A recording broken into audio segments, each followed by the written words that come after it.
एक समय ऐसा था जब पाकिस्तान को एक उभरते हुए देश के रूप में देखा जाता था, जहां संभावनाएं थीं, संसाधन थे और एक नई शुरुआत का उत्साह था।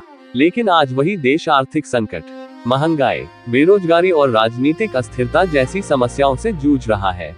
ये बदलाव अचानक नहीं हुआ, बल्कि कई वर्षों में धीरे धीरे हुए फैसलों और परिस्थितियों का परिणाम है।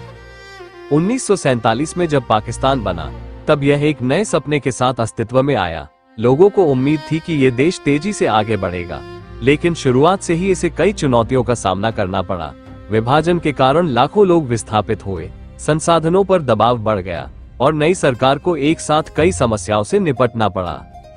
शुरुआती वर्षों में पाकिस्तान की अर्थव्यवस्था पूरी तरह कमजोर नहीं थी।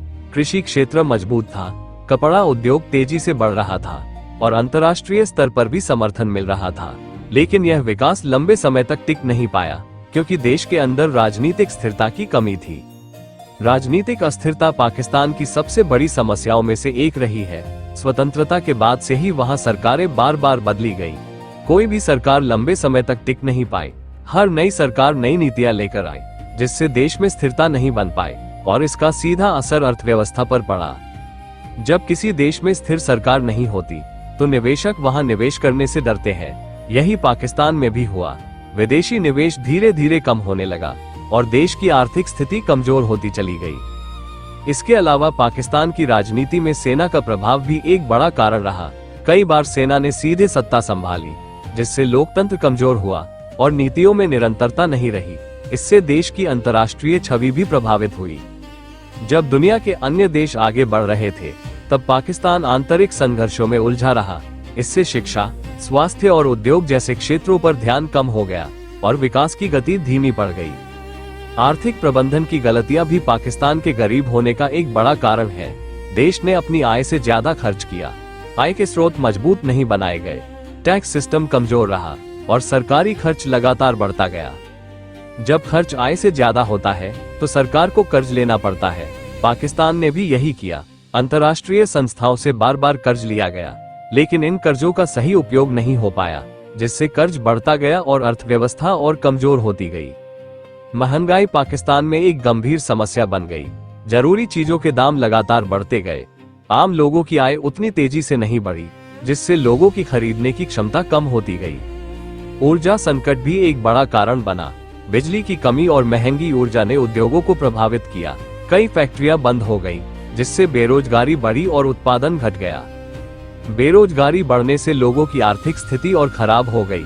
युवा वर्ग को नौकरी नहीं मिल रही थी, जिससे सामाजिक असंतोष भी बढ़ने लगा। इसके अलावा पाकिस्तान के निर्यात कम और आयात ज्यादा रहे।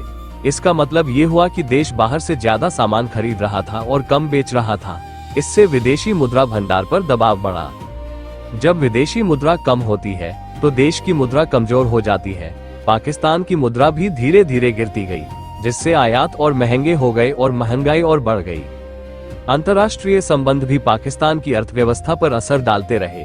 कई बार राजनीतिक तनाव और नीतियों के कारण उसे वैश्विक स्तर पर चुनौतियों का सामना करना पड़ा। आंतरिक सुरक्षा और आतंकवाद जैसी समस्याओं ने भी विकास को प्रभावित किया। निवेशकों का विश्वास कम हुआ और कई अंतर्राष्ट्रीय कंपनियों ने दूरी बना ली। शिक्षा और मानव संसाधन के विकास पर पर्याप्त ध्यान नहीं दिया गया, जिससे कुशल कार्यबल की कमी बनी रही और देश तकनीकी और औद्योगिक विकास में पीछे रह गया। भ्रष्टाचार भी एक बड़ा कारण रहा। सरकारी तंत्र में पारदर्शिता की कमी ने विकास योजनाओं को प्रभावित किया और संसाधनों का सही उपयोग नहीं हो पाया। समय के साथ ये सभी समस्याएं एक साथ जुड़ती चली गई और पाकिस्तान की अर्थव्यवस्था पर भारी दबाव बन गया, जिससे देश धीरे धीरे आर्थिक रूप से कमजोर होता गया। आज स्थिति यह है कि पाकिस्तान को अपनी जरूरतों को पूरा करने के लिए बाहरी मदद पर निर्भर रहना पड़ता है। महंगाई आम लोगों के जीवन को प्रभावित कर रही है और आर्थिक सुधार एक बड़ी चुनौती बना हुआ है। लेकिन ये भी सच है कि हर देश के पास सुधार का मौका होता है, अगर सही नीतियां अपनाई जाएं, स्थिरता लाई जाए और संसाधनों का सही उपयोग किया जाए, तो स्थिति को बदला जा सकता है। पाकिस्तान की कहानी हमें ये सिखाती है कि केवल संसाधन होना ही काफी नहीं है। सही नेतृत्व, स्थिर नीतियां और मजबूत आर्थिक योजना भी उतनी ही जरूरी होती है। ये कहानी अभी खत्म नहीं हुई है। भविष्य में क्या होगा, यह इस बात पर निर्भर करेगा कि आने वाले समय में क्या फैसले लिए जाते हैं। और क्या देश अपनी गलतियों से सीखकर आगे बढ़ने का प्रयास करता है। ये थी पाकिस्तान के गरीब होने की एक विस्तृत कहानी, जिसमें इतिहास, राजनीति, अर्थव्यवस्था और समाज के कई पहलुओं ने मिलकर आज की स्थिति को जन्म दिया।